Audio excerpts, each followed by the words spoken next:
superna gratia. Bendita seja a Trindade, para sempre seja bendita. Neste sábado nós vamos rezar o Evangelho de São Mateus, capítulo 17, dos versículos 14 ao 20.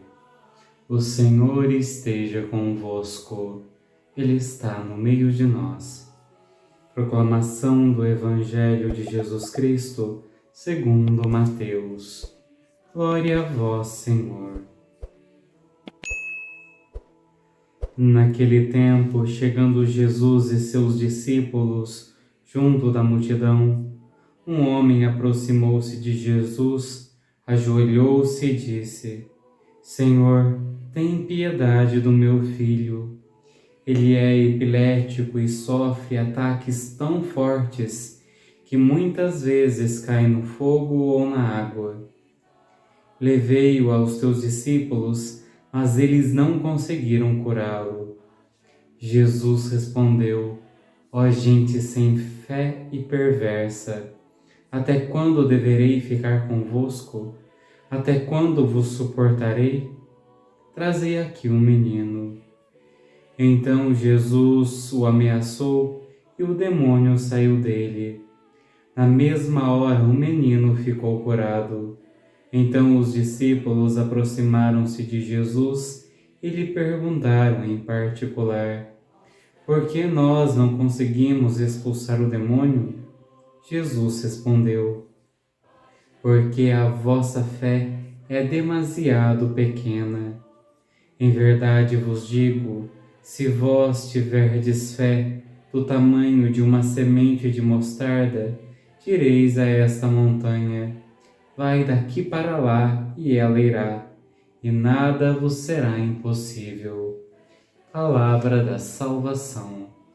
Glória a vós, Senhor.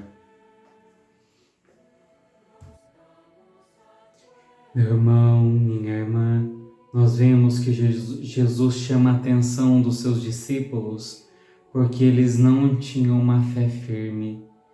Jesus já havia anunciado, já havia mostrado sinais, prodígios, e mesmo assim eles ainda duvidavam em seus corações. Por essa razão, eles não conseguiram expulsar o demônio que atormentava aquele menino, aquela família. Da mesma forma, nós somos convidados a acreditar firmemente nas palavras de Jesus, no Evangelho que nos é anunciado. Muitas vezes nós acreditamos com a cabeça, mas com o nosso coração nós duvidamos. Nós sabemos mentalmente que Deus não nos abandona, que Deus nos ama, que Deus é misericórdia, que Deus é perdão e tantos adjetivos que nós temos. Mas quando a vida nos exercita, quando nós somos confrontados em relação à fé, nós jogamos a culpa em Deus. Deus nos abandonou, Deus não me ama, Deus me castiga, Deus isso, Deus aquilo outro. E assim a gente passa a vida responsabilizando Deus pela nossa falta de fé, pelo nosso não seguimento, pela nossa dureza de coração. Portanto, irmãos, para termos uma fé firme, nós temos que primeiramente pedirmos a Deus que nos dê essa virtude teologal da fé, para que assim, ungidos por Deus, nós possamos perseverar na fé que professamos e acreditamos.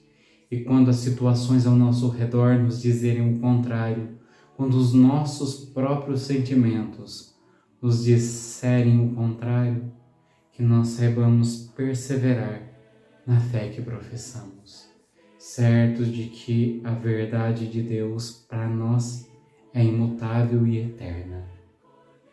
Ó Senhor, diante da Tua palavra hoje pedimos o dom da fé, a fé em crer, mesmo que as situações ao nosso redor nos apontem o contrário, a fé em crer, mesmo quando os nossos sentimentos, mesmo quando o mundo ao nosso redor diz o contrário. Que nós possamos permanecer firmes, certos de que a fé que o Senhor nos dá não nos livra dos sofrimentos, não nos livra das angústias, das tempestades, das doenças e tudo aquilo que aflige a humanidade. Mas a fé nos dá força para enfrentar com coragem e ousadia cada dificuldade que surgir pelo caminho. Por isso, Senhor, dai-nos o dom da fé. Amém. O Senhor esteja convosco, Ele está no meio de nós. Pela intercessão da bem-aventurada Virgem Maria e de São José, abençoe-vos o Deus Todo-Poderoso, Pai e Filho e Espírito Santo. Amém.